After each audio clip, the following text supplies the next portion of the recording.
Bonjour à toutes, bonjour à tous, c'est le All Inclusive Show, l'émission de celles et ceux qui ont fermé mais qui veulent l'ouvrir. Heureusement, nous avons avec nous deux personnes qui ont rouvert leur business. Tout de suite, à ma droite, l'inénarrable Rachel Gardette, la boss de Arts Coiffure. Bonsoir Rachel. Bonsoir. Un salon de coiffure qui a rouvert le 28 novembre dernier. Quel bonheur, elle doit respirer, c'est le cas? Oui. Et à ses côtés, le boss du théâtre de la Renaissance, monsieur Gérard Lecoing, qui a rouvert hier. Ça va mieux, Gérard? Ça va mieux, ça va beaucoup mieux. Et bonsoir. Bien sûr. Un bonheur de vous avoir avec nous. Avant que vous nous racontiez un peu votre histoire d'amour avec Oulin et Lyon Sud, on aimerait, Rachel, honneur aux dames, que vous nous racontiez un peu comment ça se passe depuis la rouverture et même un petit peu avant, tous les messages de soutien que vous ont adressés vos clientes et clients. Eh bien écoutez, le déconfinement, déconfit Noël s'est bien passé, puisque en fait, on a fait plein, le jackpot. On a su qu'on était aussi important que le papier toilette, puisque tout le monde nous attendait. Ça c'est pas mal, ça c'est pas mal. Un petit mot sur cette journée noire, j'ai envie de dire, du 28 ou 29 octobre. Vous fermiez le lendemain, vous avez bossé jusqu'à quelle heure? Jusqu'à 21h. Combien de coupes ce jour-là où tout le monde s'est précipité en mode « Oulala, mon coiffeur ferme minimum 3 semaines, j'en ai besoin ». Combien de coups de fil, combien de coupes? Surtout qu'ils étaient quand même bien préparés, ils se sont dit là je ne refais pas la même chose que la première fois, et là ça a été... Je sais pas, mais ça a été presque une des plus grosses journées qu'on ait fait depuis que je suis ouvert. À peu près une soixantaine de coupes, comme certains, je l'ai vu dans les journaux. À peu près un client toutes les demi-heures, de 8h30 à 21h. Eh ouais. Les poignets, c'était comment après? C'était Raphaël Nadal après la finale? C'était pas les poignets, c'était les jambes. Ah ouais, tu m'étonnes.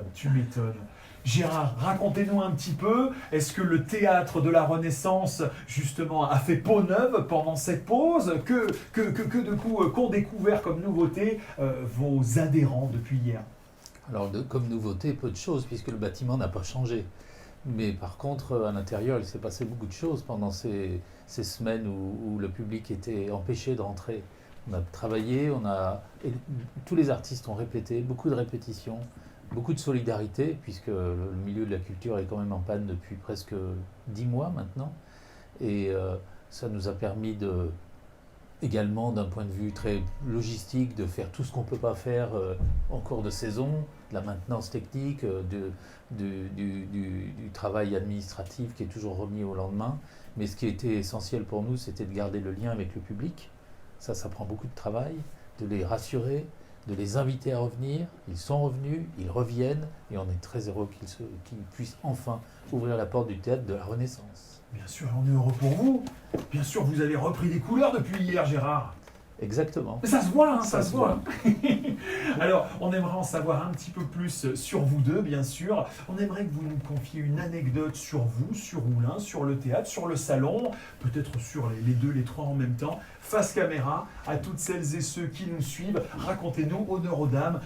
Rachel, quelle petite histoire vos clientes et vos clients ne savent pas sur vous?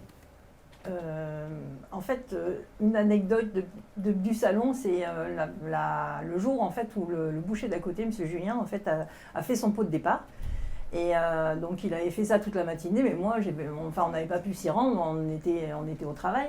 Donc il est arrivé en fin de journée avec une bouteille de champagne, et du coup ça s'est terminé, son équipe, mon équipe, et au fur et à mesure que les commerçants du centre commercial fermé se retrouvaient en fait au salon, donc ma caisse est devenue un bar. Je me suis aperçue qu'on était à la bonne hauteur, voilà. Une bouteille de champagne, 2 bouteilles de champagne. On a fini toutes les bouteilles de champagne qu'il avait prévues pour son pot de départ. Ah ouais. Les bouteilles de champagne qu'il y avait dans mon frigo, plus ceux du voisin, plus ceux que mon mari est allé chercher à la maison. On en a bu beaucoup. Ouais. On a bien arrosé l'arrivée de Monsieur Petreca. Vous n'avez pas fait de coupe de cheveux après cette soirée-là? C'était pas possible. Vous êtes rentré chez vous directement? J'étais invitée ce soir-là et je suis arrivée à minuit pour aller manger. Ah, c'est bien pour un apéro, c'est pas mal. J'ai des amis sympas. Et patient. Gérard, c'est à vous de nous en dire un peu plus. Quelque chose que l'on ne sait pas, peut-être sur le théâtre d'ailleurs. Y a-t-il un fantôme dans cet opéra? Ah ouais, dans tous les théâtres, il y a un fantôme. Ah. Et celui du théâtre de la Renaissance s'appelle Jean-Jean. Ah. Voilà un scoop. Mais ce n'est pas Jean-Jean dont je vous parlais, non, c'est plutôt un souvenir, parce que il faut savoir que le théâtre de la Renaissance, qui est le théâtre d'Oulin, c'est aussi un théâtre de Lyon. Parce que tous les amoureux de musique et de théâtre connaissent le théâtre des Célestins, le théâtre national de Villeurbanne, mais le théâtre de la Renaissance fait partie de cette cour. Et dans les années 80, J'étais un jeune sorti de mes études de musique, puisque je suis musicien, et j'étais venu voir pour la première fois un concert au Théâtre de la Renaissance, et j'étais venu voir un très très grand compositeur américain, Philip Glass, et je me souviens qu'en rentrant, c'était une image qui m'est restée, je suis rentré dans cette salle avec beaucoup d'impression, et la salle était pleine, et je me suis assis tout penaud pour voir ce très grand pianiste. Et le jour où j'ai été nommé directeur de ce théâtre, cette image m'est revenue parce que, effectivement, 30 ans avant, j'aurais pas imaginé qu'un jour je prenne la tête de ce théâtre. Et voilà, c'est une fierté parce que c'est un théâtre qui accueille des très grands artistes. Les Doulinois ne le savent pas assez, à mon avis. Et ce souvenir restera toujours gravé pour moi. C'est beau. On boit vos paroles, Gérard, et vous aussi, Rachel. Hein. Il y a beaucoup de spontanéité, et c'est ça, le All Inclusive Show. Hein. C'est vraiment partager des choses sur vous.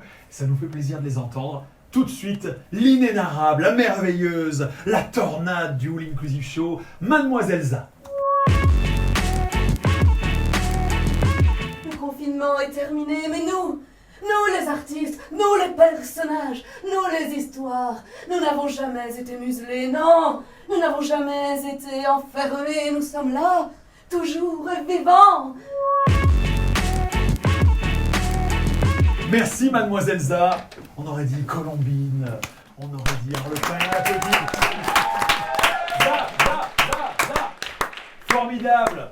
Mademoiselle Za, c'est le moment du quiz. Grâce à notre partenaire Smurl, partagez cette vidéo pour tenter de gagner un compteur de likes ou de followers. Les compteurs connectés Smurl permettent de connecter le monde hors ligne, comme votre point de vente, avec le monde en ligne, à savoir les réseaux sociaux, dans le but de mieux fidéliser votre clientèle et augmenter vos ventes. Le compteur est l'outil parfait pour briser la glace tout en convertissant chaque visiteur en fan sur les réseaux. Et avec le code promo All Inclusive Show, bénéficiez de 15% de remise pour tout achat d'un compteur sur le site www.smurl.com. Alors on commence honneur aux dames. Rachel Gardette, la boss d'Ars Coiffure. On va vous demander 3 personnages historiques et éternels du théâtre. Top. Alain Delon, Jean-Paul Belmondo, Brigitte Nielsen. Voilà. Donc théâtre égale cinéma pour Ars Coiffure. Vous confirmez, Gérard, c'est la même chose, hein? C'est ouais, bon, d'accord. Ils ont fait du théâtre.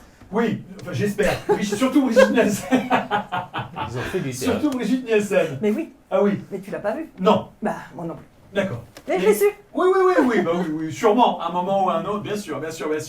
Gérard, c'est à votre tour, donnez-moi 3 coupes de cheveux. Top. Alors, Il reste 2 secondes. carré, brosse, bol. Il s'est pas mal débrouillé. Hein. Lui, on sait que c'est une coupe qui a fait du théâtre. Bref, on reste avec Gérard. Gérard, donnez-moi 3 outils qui sont irremplaçables pour un coiffeur ou une coiffeuse. Top. Un peigne, une brosse, un sèche-cheveux. Ouh, il est chaud, hein. Facile. Va falloir égaliser. Rachel Gardette qui va finir ce quiz. Rachel, donnez-nous 3 spectacles que vous êtes allés voir. Oula, ça va aller? Du one-man show, du stand-up, je sais pas ce que vous voulez, moi. Les fourberies de Scapin.